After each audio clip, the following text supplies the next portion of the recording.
हाँ जी गाइस, तो एक और सोमवार के साथ आते हैं इंटरेस्टिंग समाचार। आज काफी सारे इंटरेस्टिंग अपडेट्स आपके लिए फिर से लेके आ गया हूं इस पूरे टेक इंडस्ट्री की। एंड आज की जो पहली अपडेट आती है वो आती है basically in general tech companies की तरफ से, जो ये बताती है कि भाई एक ऐसी रिपोर्ट निकल के आई जिसका फोकस ये है कि इन कंपनीज का रिश्ता हमारे डेटा के साथ कितना पवित्र है। तो टर्न्स आउट कि ऐसे लोग जो ये बिलीव करते हैं कि टेक कंपनीज के पास हमारा जितना भी डेटा है, जैसे कि biometric data, name, address, email ID, credit card numbers, etcetera etcetera, वो बहुत ही ज्यादा सेफ है। जो ऐसे लोग सोचते हैं वो आज की डेट में रह गए हैं सिर्फ 5% लोग, according to a survey. And same survey जब 2 साल पहले यानी 2022 में किया गया था तो ये नंबर था अराउंड 22%। तो 22% से गिर के 5% में नंबर आ गया। एंड अब ऐसे डाउट्स होने लग गए हैं कि भाई ये 5% लोग भी जो है ना, वो क्या एक्चुअल लोग हैं या फिर इन्हीं टेक कंपनी से जुड़े हुए लोग हैं, डायरेक्टली और इनडायरेक्टली। क्लियरली ये इंडिकेट करता है कि कंज्यूमर्स का जो कंफर्ट लेवल है वो अपने डेटा को शेयर करने से काफी ज्यादा गिरता चला जा रहा है विद वेरियस कंपनीज। एंड ये भी एक रिपोर्ट में पता चला कि जनरेटिव एआई वाले साइट्स या प्रोग्राम्स के साथ में भी अपना डेटा शेयर करने में लोग काफी ज्यादा इतरा रहे हैं, बिल्कुल भी कंफर्टेबल नहीं है। आपको क्या लगता है, आप अपना डेटा मतलब ऐसा बायोमेट्रिक्स और ये सब क्या आप ज्यादा ध्यान देते हो कि किसके साथ शेयर कर रहे हो, कौन सी कंपनी के साथ, या फिर नहीं? बता देना नीचे कमेंट करके। अगली अपडेट सीधा बैंगलोर की तरफ से है। एंड जैसा कि सबको पता है कि बैंगलोर में काफी ज्यादा वाटर क्राइसिस चल रहा है, तो टेक यहां पे इस तरीके से घुसा है कि कुछ 4 से 5 नई एप्स निकल के आई हैं जो इस सिचुएशन को अच्छी तरीके से केटर करने की कोशिश कर रही हैं। इन 4 एप्स का नाम है जलमित्र, परिसर जल स्नेही, अंदर जला एंड संरक्षक। जल मित्र ऐप में बेसिकली आप वॉलंटियर कर सकते हो किसी भी water conservation kind of activity में, या फिर सर्वे करना है, डिस्ट्रीब्यूशन करना है, तो इस तरीके की एक्टिविटीज में आप इजीली पार्टिसिपेट कर सकते हो इस पर्टिकुलर ऐप पे। दूसरी ऐप परिसर जल स्नेही, इसमें आप बेसिकली पीने के अलावा किसी भी तरीके का जो पानी आपको यूज करना है, फॉर एग्जाम्पल कपड़े धोने हैं या फिर कोई कमर्शियल एक्टिविटी के लिए आपको पानी चाहिए, तो इस ऐप से आप वो वाला पानी यहां से बुक कर पाओगे। तीसरी ऐप अंदर जल, बेसिकली आप बोरवेल के लिए अप्लाई कर सकते हो एंड इस ऐप से आपको एनओसी के साथ साथ और भी काफी सारी अदर परमिशंस मिल जाएंगी। एंड चौथी ऐप है संरक्षक, बेसिकली पानी को प्रोटेक्ट करने के लिए। एंड इस ऐप पे आपको फाइन्स एंड पेनल्टीज भी लग सकती हैं अगर आप पीने वाले पानी को अपनी बाइक धो रहे हो या फिर किसी ऐसे काम के लिए यूज कर रहे हो जो बहुत ज्यादा इंपॉर्टेंट नहीं है। बेसिकली पानी वेस्ट किया तो पैसा तो भरना पड़ेगा, और ये फाइन भी छोटा मोटा नहीं है। गवर्नमेंट ने पीने वाले पानी को वेस्ट करना या किसी ऐसे काम के लिए यूज करना जो इतना ज्यादा इंपॉर्टेंट नहीं है, उसके लिए 5,000 रुपए फाइन लगाया है। एंड इसके अंदर कार धोने से लेकर गार्डन में पानी डालना भी इंक्लूडेड है, नहीं कर सकते। तो आप में से अगर कोई बैंगलोर से है तो इन 4 ऐप्स में से ट्राई करके देख लेना कौन सी सबसे ज्यादा सही लगी, वो नीचे कमेंट करके बता सकते हो, या फिर अपने बैंगलोर वाले दोस्तों के साथ शेयर कर देना। अगली अपडेट काफी इंटरेस्टिंग निकल के आ रही है, क्योंकि एप्पल आईफोन अगर खो जाए आपका, या फिर कह लो किसी भी कंपनी का आपका अगर फोन खो जाए, तो क्या ये कंपनी की रिस्पॉन्सिबिलिटी है कि वो उस खोए हुए फोन को, चोरी हुए फोन को आपको ढूंढ के वापस लाके दे? मन में लड्डू फूटा। भारत के एक स्टेट में ऐसा बोला गया कि भाई ये कंपनी की जिम्मेदारी है कि वो फोन वापस लाके दे कंज्यूमर को। ये स्टेट है Orissa. Orissa state consumer commission ने कंज्यूमर के हक में ये बोला कि भाई कंज्यूमर यहाँ पे कोई गलती पे नहीं है, उसका फोन खोया है, उसके पास प्रूफ है, बिल है, बॉक्स है, सब चीज है, तो कंपनी एफर्ट करे ना उसको वापस लाके देने में। एप्पल ने इस बात पे बोला भाई हमारा तो काम ही खत्म हो जाएगा, हमसे नए फोन खरीदेगा कौन अगर जब फोन चोरी हुए वापस मिल जाएंगे। और ये चलेगा सुप्रीम कोर्ट के पास। सुप्रीम कोर्ट ने फाइनली कंपनीज के हक में बोल दिया कि भाई ऐसा कुछ नहीं है, कंपनी कोई लायबिलिटी नहीं है, कंज्यूमर से अगर खोया है तो कंज्यूमर जिम्मेदार है। सिंपल सी बात है। मन में जो लड्डू फूटा था टूट गया ना। अगली अपडेट यूरोपियन यूनियन की तरफ से। एंड बेसिकली ये लोग एआई का नया एक्ट ले आए हैं अपने रीजन के अंदर। एंड इस एआई एक्ट के अंदर काफी सारी चीजों को इन्होंने फोकस डाला है। साथ में ये भी देखा है कि भाई टेक इनोवेशन को सबसे ज्यादा हाईलाइट करके फंडामेंटल राइट्स किसी के खराब ना हो, डेमोक्रेसी, एनवायरमेंटल सस्टेनेबिलिटी, सब चीज के ऊपर फोकस रखा गया है। सबसे पहले तो ये एक्ट बोलता है कि जो भी एआई प्रैक्टिसेस बहुत ज्यादा रिस्की हैं या फिर अनएथिकल हैं, सबसे पहले तो उनको बैन किया जाएगा। इवन डीप फेक्स भी अगर कोई वीडियोस आते हैं तो वहां पे वीडियो या फोटो के ऊपर लिखा रहना चाहिए, लेबल लगा होना चाहिए कि ये एआई जनरेटेड है।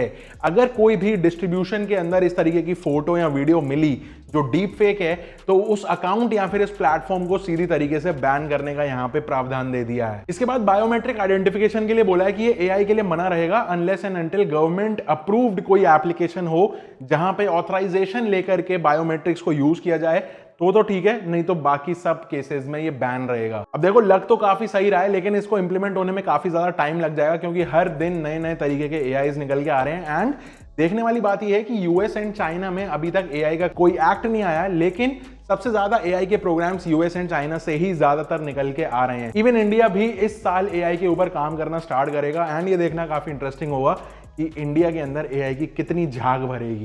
अगली अपडेट फिर से फोन पे की तरफ से है। आपको हमने लास्ट कुछ 1-2 वीक पहले बताया था कि इन्होंने अपना इंडस ऐप स्टोर नया लॉन्च करा है, जो अलग अलग रीजनल 12-13 लैंग्वेजेस के अंदर है एंड इसको ये लॉन्च करने में ढंग से लगे हुए हैं। कुछ 5 लाख डाउनलोड्स हो गए हैं, लेकिन मजे की बात अब ये है कि अब ये जा रहे हैं सीधे फोन ब्रांड्स के पास और उनको बोल रहे हैं कि भाई प्री इंस्टॉल करके दो हमारी ऐप को, कुछ पेमेंट जो लगेगी देख लेंगे, लेकिन स्मार्टफोन डब्बे से खुलते ही out of the box phone पे का इंडस ऐप स्टोर लोगों के पास होना चाहिए। अभी कुछ 5 लाख डाउनलोड्स हुए हैं, 1 मिलियन जल्दी हो जाएंगे, लेकिन गूगल प्ले स्टोर से जो इनकी रेस है ना, जो जंग है, वो बहुत ज्यादा दूर है। बेसिकली ये इन्होंने बस एक सिचुएशन का फायदा उठाने की कोशिश करी है कि इस समय गूगल प्ले स्टोर जो है काफी ज्यादा दिक्कतों से निकल रहा है। कुछ डेवलपर्स नाराज हैं प्ले स्टोर से, कुछ एप्स को डीलिस्ट कर रहा है, कुछ कर रहा है। तो यहाँ पे एक बस मौका देख के ये चौका मारने की कोशिश कर रहे हैं, लेकिन हु नोज किसका चौका सही पड़ेगा। अगली अपडेट कंटेंट क्रिएटर्स के लिए। बेसिकली आपको पता होगा पीएम मोदी ने एक नेशनल क्रिएटर्स अवार्ड सेरेमनी रखी, जहां खुद स्वयं अपने हाथों से क्रिएटर्स को जो है ट्रॉफीज अवार्ड करी। और यहाँ पे अब बहुत सारी कैटेगरीज के अंदर बहुत सारे अलग अलग नाम आए थे, लेकिन हमारी टेक कैटेगरी में सबसे आगे निकले ध्रुव राठी, गौरव चौधरी। आपने क्या सुना? इलेक्शन का चक्कर बाबू भैया, मजा नहीं आ रहा है। अगली अपडेट YouTube की तरफ से है एंड आप में से कितने लोग हैं जो YouTube को अपने बड़ी सी टीवी के ऊपर देखना पसंद करते हैं कि YouTube ने अपने टीवी वाले ऐप को थोड़ा सा और ज्यादा ऑप्टिमाइज कर दिया है, थोड़ा और बेटर कर दिया, थोड़ा सा नया इंटरफेस यहाँ पे लॉन्च कर दिया, जहां पे कमेंट्स एंड डिस्क्रिप्शन को थोड़ी सी और एक्स्ट्रा स्पेस दे दी गई है। यहाँ पे जो प्लेयर है वो थोड़ा सा छोटा हो जाएगा एंड ये जो नया इंटरफेस है ये आप सिंगल क्लिक से स्विच ऑन स्विच ऑफ कर सकते हो। तो ऐसा नहीं है कि इंस्टेंटली परमानेंट हो जाएगा, अभी के लिए आप स्विच कर पाओगे। हो सकता है अगर ये बढ़िया चले पायलट इनका, तो आगे चल के परमानेंटली उसको नए इंटरफेस पे ये लोग लॉक कर दें। ऑल्सो अगर आप ये वीडियो फोन के ऊपर देख रहे हो तो नीचे प्रोडक्ट्स इन द वीडियो के नाम से आ रहा होगा, या फिर प्रोडक्ट्स बाय सरकास्टिक हिंदी के नाम से आ रहा होगा। तो काफी सारे प्रोडक्ट्स वहां पे दिख रहे होंगे, जैसे फोन के स्किन्स वगैरह।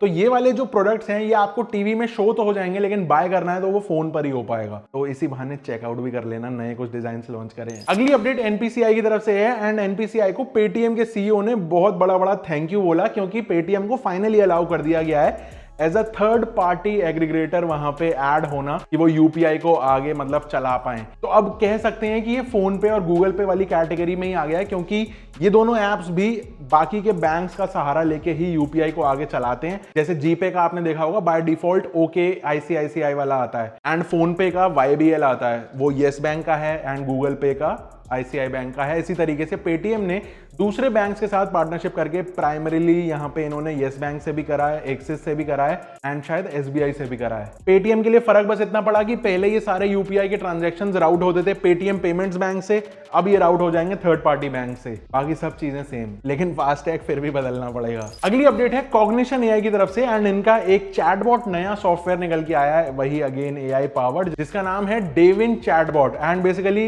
इससे डेवलपर्स बिल्कुल भी खुश नहीं है। अब खुश ना होने का रीजन ये है कि भाई ये चैटबॉट सारे टास्क ऑटोमेटिकली कंप्लीट भी कर देता है। मतलब कि आप इसको बताओ कि किस तरीके का आपको सॉफ्टवेयर चाहिए, तो ना ही ये कोडिंग वगैरह करके सॉफ्टवेयर बनाएगा, बल्कि उसमें जो बग्स होंगे उनको रिजॉल्व करेगा, प्लस फाइनल एग्जीक्यूशन तक भी खुद ही कर लेगा। इस सॉफ्टवेयर का ये कहना है कि आप मुझे प्रॉम्प्ट दो, मैं तुम्हें सीधा लाके सॉफ्टवेयर दे दूंगा। तो ऑब्वियसली डेवलपर्स कहां ही खुश होंगे ऐसे। लेकिन ऐसा मुझे भी लगता है कि आने वाले 3 से 4 सालों में जो मेन डेवलपर्स या फिर जो कोडर्स जो है ना, ज्यादातर जो जॉब्स हैं वो स्विच होने वाली हैं एआई को चलाने के हिसाब से, ना कि मेन छोटे मोटे कामों को छोड़ के अब एआई चलाना सीखेंगे सारे डेवलपर्स। एंड अब एआई की बात चली रही थी तो आज की फाइनल अपडेट भी एप्पल की तरफ से है, क्योंकि ये भी एआई से रिलेटेड है। जैसा कि हम हर हफ्ते देख रहे हैं एआई की भीड़ इकट्ठी होती जा रही है, तो एप्पल ने भी अब इस रेस के अंदर पांव रखना शुरू कर दिया है एंड अब इन्होंने रिसेंटली एक डार्विन एआई कैनेडियन स्टार्टअप है बेसिकली, उसको एक्वायर किया। अब एप्पल क्या करना चाह रहा है कि डार्विन एआई को यूज करके अपने आईफोन्स या फिर दूसरे डिवाइसेस के ऊपर एआई लाना चाह रहा है। इंस्टेड ऑफ एप्पल क्लाउड पे नहीं रखेगा, सीधा डिवाइसेस पे लोकली स्टोरेज में दे देगा। इवन कंपनी और भी वर्टिकल्स में काम कर रही है, जैसे कि मैन्युफैक्चरिंग के अंदर एआई को यूज कर रही है, डिस्ट्रीब्यूशन में एआई को यूज कर रहे हैं। इस हद तक डार्विन एआई बढ़िया चल रहा है एप्पल के साथ कि डार्विन एआई के जो रिसर्चर हैं, जिनका नाम है यहाँ पे अलेक्जेंडर वोंग, वो अब एप्पल के एआई डिवीजन को लीड भी कर रहे हैं,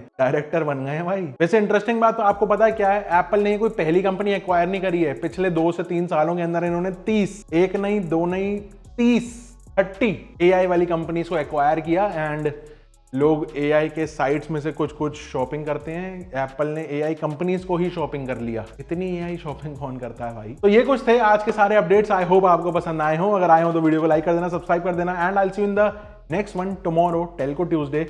और तब तक के लिए stay safe, stay sarcastic, see ya, take care and good bye.